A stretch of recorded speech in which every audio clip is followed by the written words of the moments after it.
Okay, so you want to buy a gym. You picture the perfect setup: rows of expensive machines, good lighting, music playing, people training before work, the evening crowd filling the benches, maybe a packed group class in the back. And every month, hundreds or thousands of people automatically pay you. Even better, some of them barely show up. You look at that and think, this has to be a great business. And honestly, you can see why. In 2025, 81 million Americans belong to a gym, studio, or other fitness facility. More than 100 million people used one when non-members were included, producing nearly 7 billion visits in a single year. The demand is enormous. Now do the easy math. 1,000 members, $50 a month. That is $50,000 every month, $600,000 a year. Get to 2,000 members and you are looking at $1.2 million in annual membership revenue. Sounds good? Here is the problem. That money is not yours. Not yet. Before you get paid, the building gets paid. Your employees get paid. The equipment supplier gets paid, the electricity company gets paid, the insurer gets paid, the payment processor gets paid, the cleaner gets paid, the software company gets paid. And if something breaks, that gets paid too. The member sees one monthly charge. You see a queue of people waiting to take a piece of it. And gyms have one particularly dangerous feature. A lot of those costs barely care how many people show up. If Monday night is packed, you pay rent. If Tuesday afternoon is empty, you pay rent. If 100 people cancel this month, you still have the same building, the same machines, the same insurance, and probably most of the same staff. That is what makes the business attractive when things are going well, and brutal when they are not. Once you have enough members to cover the big expenses, each extra member can become very valuable. But lose enough members and the opposite happens. Revenue falls, costs stay, your profit disappears much faster than you expect. And members do leave. In a large 2025 industry benchmarking sample, average member retention was 66.4%. In other words, keeping people is not a side issue. It is one of the main problems the business has to solve. So the real job is not getting somebody to sign up once. It is getting them to choose your gym, keeping them, replacing the ones who leave, and doing that while paying for an expensive building full of equipment. But before you even get to retention, you have an even bigger problem. Why should anyone choose you in the first place? If you open an independent gym, you are probably not entering an empty neighborhood. There may already be local gyms, boutique studios, CrossFit affiliates, personal trainers, luxury clubs, and giant chains. Then there are budget operators such as Planet Fitness. This is where the business gets uncomfortable, because competing with a huge budget chain on price is extremely difficult. Think about what they have: a recognized name, national marketing, established systems, technology, purchasing power, years of experience, and a business model that has already been tested across a huge number of locations. You have one gym, one lease, and a sign above the door nobody recognizes yet. So imagine your membership costs $60. The budget gym nearby costs far less. The customer asks a very simple question: why should I pay more? If your answer is, well, we also have treadmills, you are in trouble. You need to be different. And for most independent gyms, there are two obvious ways to do that. Option one, build the coolest gym in the area: great equipment, specialized machines, heavy-duty racks, platforms, big mirrors, good sound, interesting lighting, a dark, premium interior. Make the gym feel like somewhere people actually want to spend time. Now you are not selling access to weights, you are selling an experience.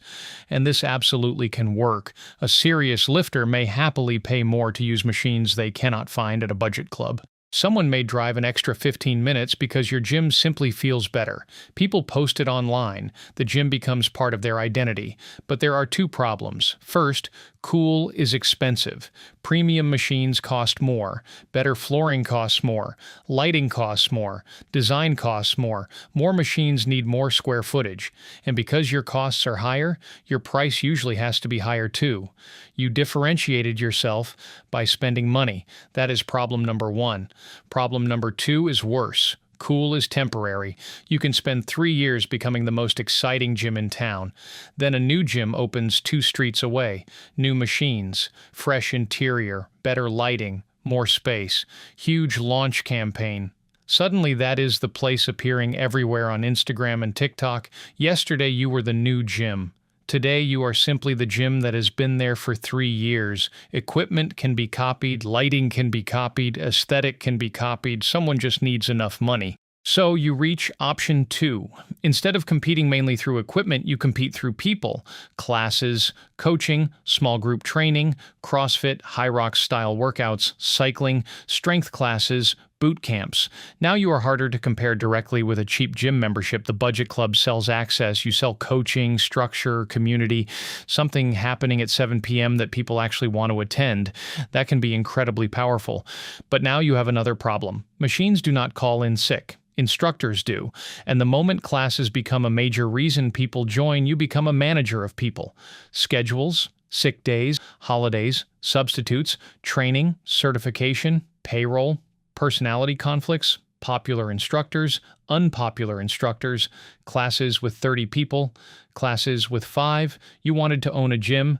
Now you are managing a timetable with emotions. So those are your two obvious paths. Differentiate through equipment and the business gets more expensive.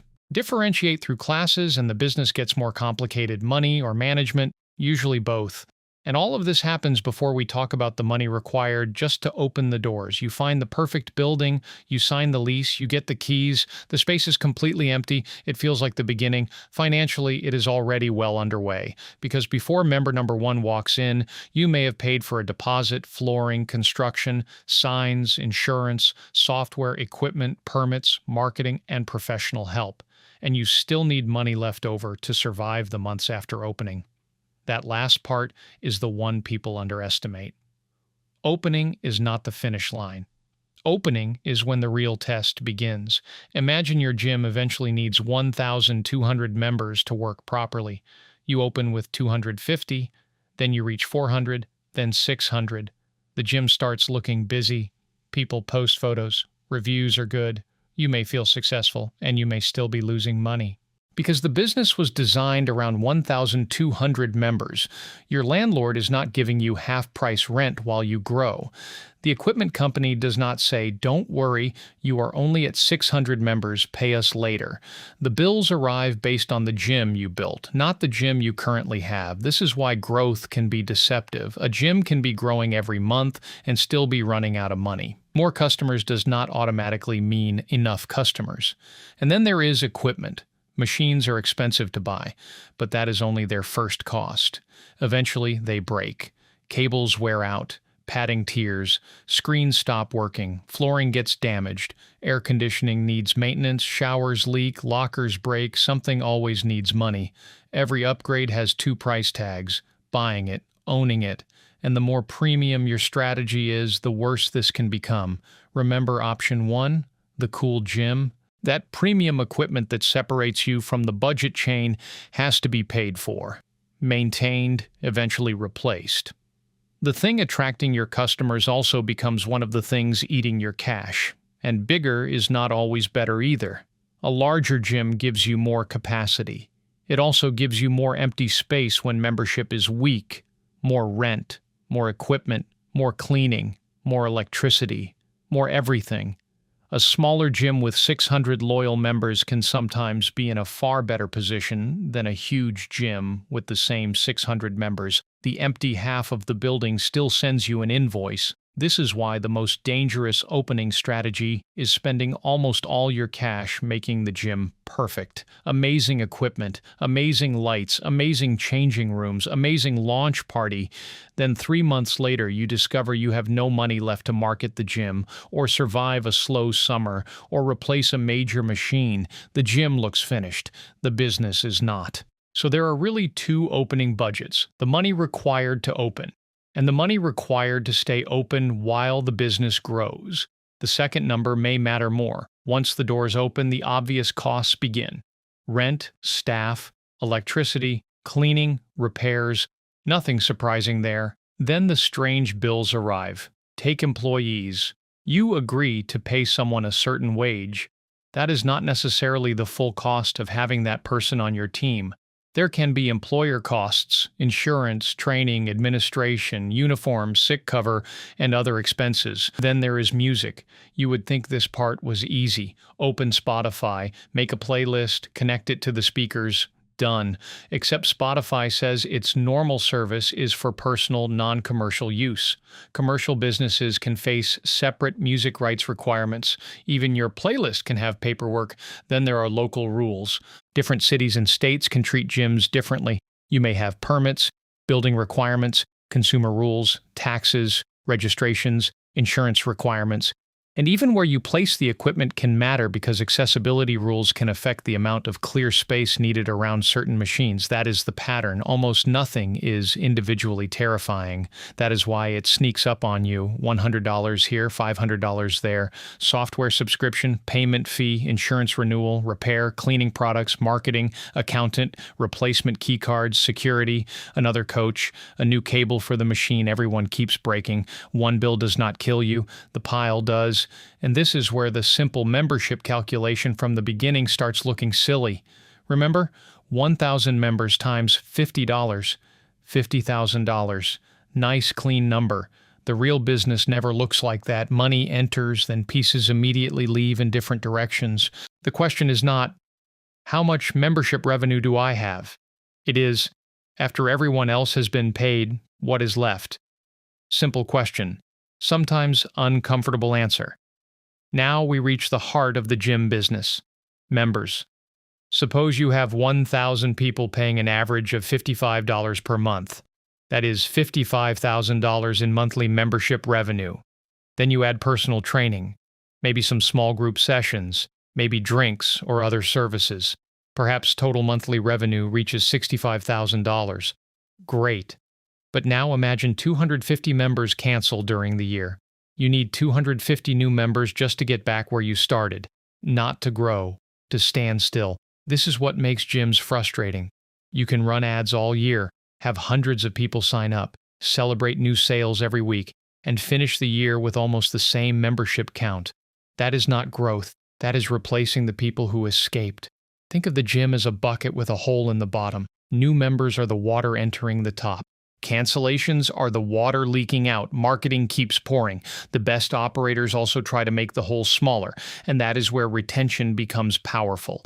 Why do people stay? Convenience, equipment, results, routine, coaches, friends, classes, community, sometimes simply because canceling feels like effort.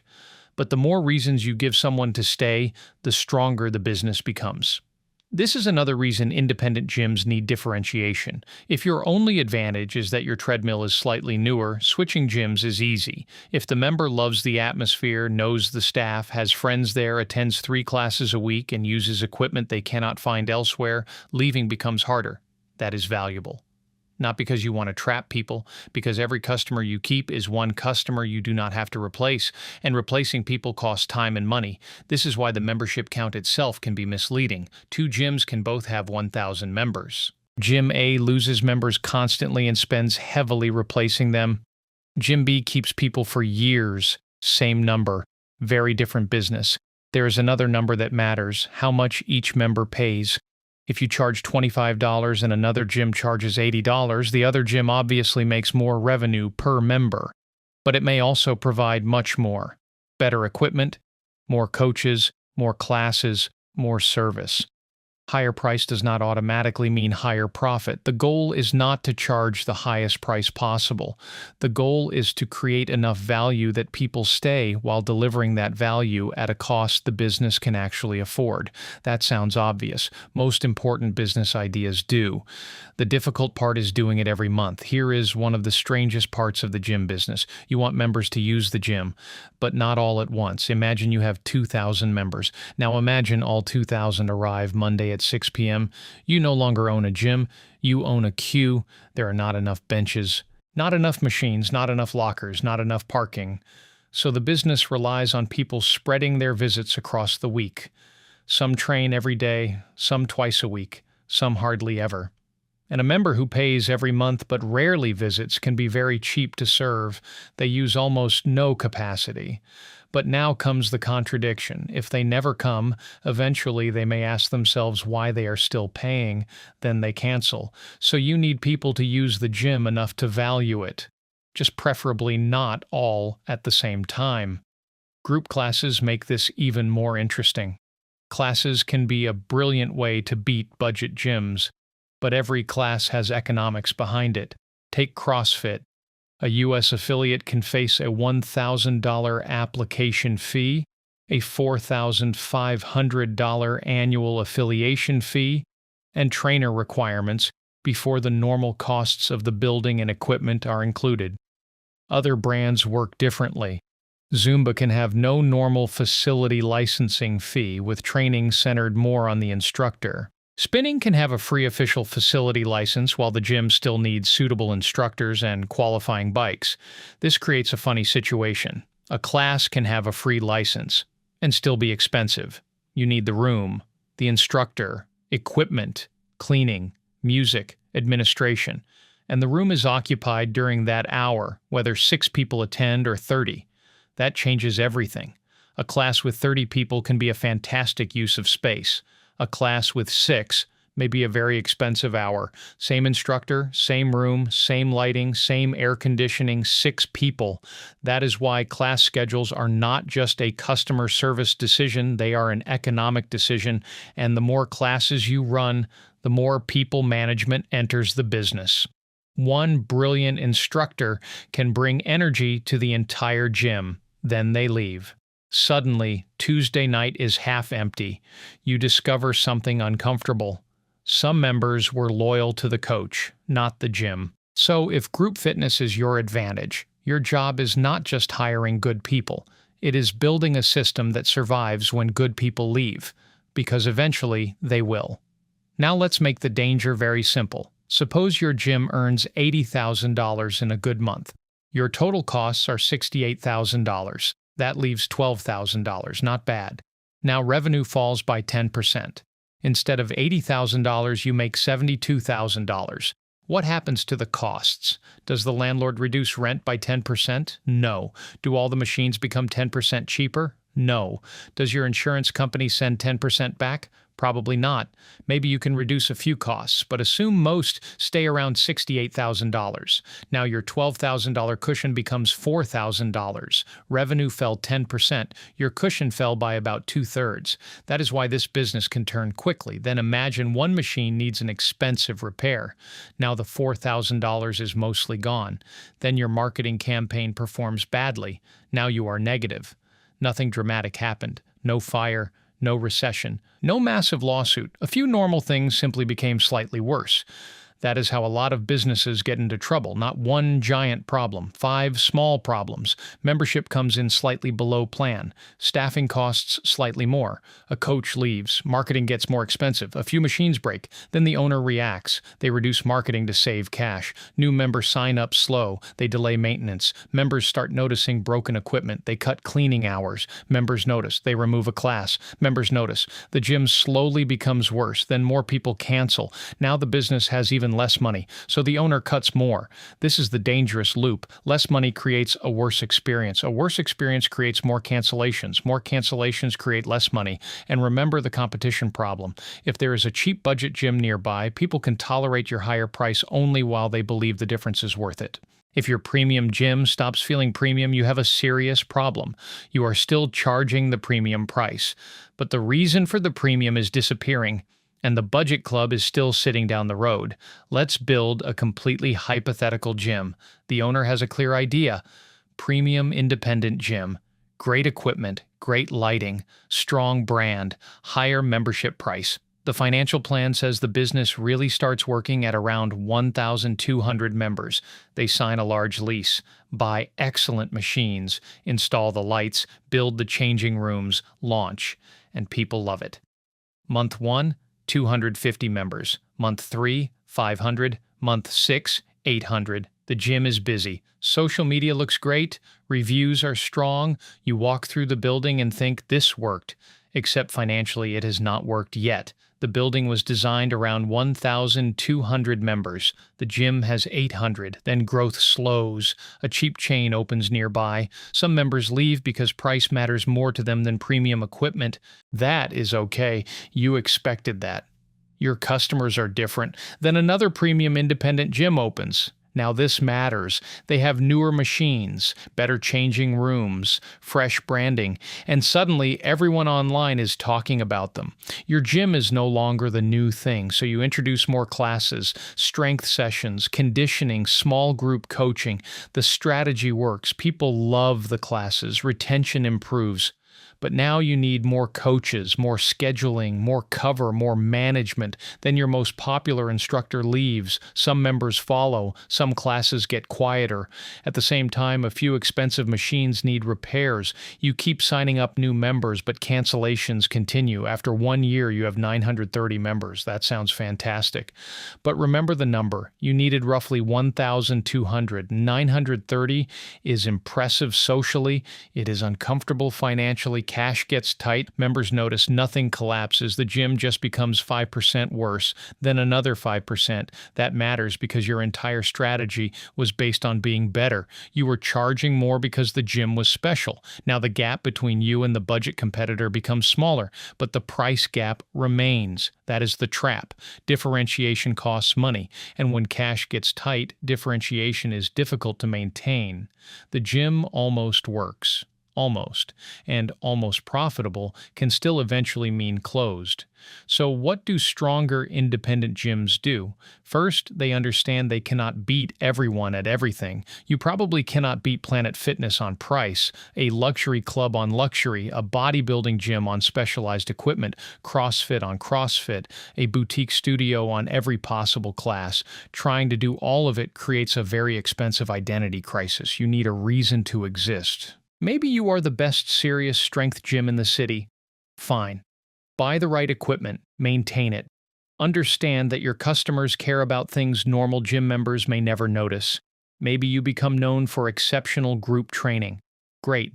Invest in coaches, build systems, develop multiple strong instructors so one person's departure does not destroy the schedule. Maybe your advantage is community. Then community needs attention. Events. Staff who know members.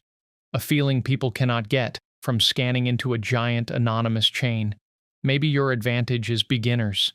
Then you build a gym that feels welcoming rather than intimidating. The exact strategy matters less than clarity. There has to be a reason people choose you, and then you need to protect it. If the equipment is the advantage, broken machines are not a small maintenance problem. They attack your reason for existing. If classes are the advantage, bad instructors are not just a staffing problem. They attack your reason for existing. If atmosphere is the advantage, letting the gym become dirty and tired attacks your reason for existing. That is why good operators watch more than membership numbers. They watch cancellations, class attendance, equipment usage, busy hours, quiet hours, member complaints, why people joined, why people left, what competitors are doing, what customers actually value, and they keep some financial breathing room because something will go wrong. A machine will break, a competitor will open, a great instructor will leave, a marketing campaign will fail, a quiet month will happen. A strong business is not a business where nothing goes wrong. That business does not exist. A strong business is one that has enough room to handle normal problems. Cash buys you time, time to repair the machine, time to replace the instructor, time to improve the offer, time to respond when the new shiny competitor appears nearby. The weak gym has no time. Every small problem becomes urgent. And once every problem is urgent, the owner stops running the business. The business starts running the owner. Now go back to the beginning. You are standing inside the gym you wanted to own. The lights look great. The equipment is full. The evening class is packed. People are taking photos. Membership payments are arriving. It still looks like a fantastic business, and it can be. The demand is absolutely real. Tens of millions of Americans pay to use fitness facilities, and the industry continues to attract enormous numbers of customers. But the business is not what it looked like from the outside. You thought you were buying equipment. You were actually buying fixed costs. You thought recurring memberships meant predictable money. They do. Until people cancel. You thought being independent gave you freedom. It does. It also means you need to give people a reason to choose you over huge chains with much larger resources so you differentiate. Better equipment. Now you need more money, better atmosphere. Now you need constant reinvestment, more classes. Now you need more people, more management. Then competitors copy what works. The cool gym becomes the old gym. The popular coach leaves, the expensive machine breaks, and the rent arrives anyway. That is the real game. So, yes, owning a gym can be an amazing business, but the easy version is mostly an illusion. You cannot simply fill a building with treadmills and collect membership money forever. If you want to compete with budget chains, you have to give people something they cannot get from a budget chain. And creating that difference costs you something: money, time, management, usually all three. The customer walks through the door and sees machines, mirrors, neon lights, music, and people training. The owner sees rent, repairs, coaches, marketing, cancellations, competition, and the new gym opening 2 streets away. Same room, two completely different realities, and that is the hidden economics of owning a gym.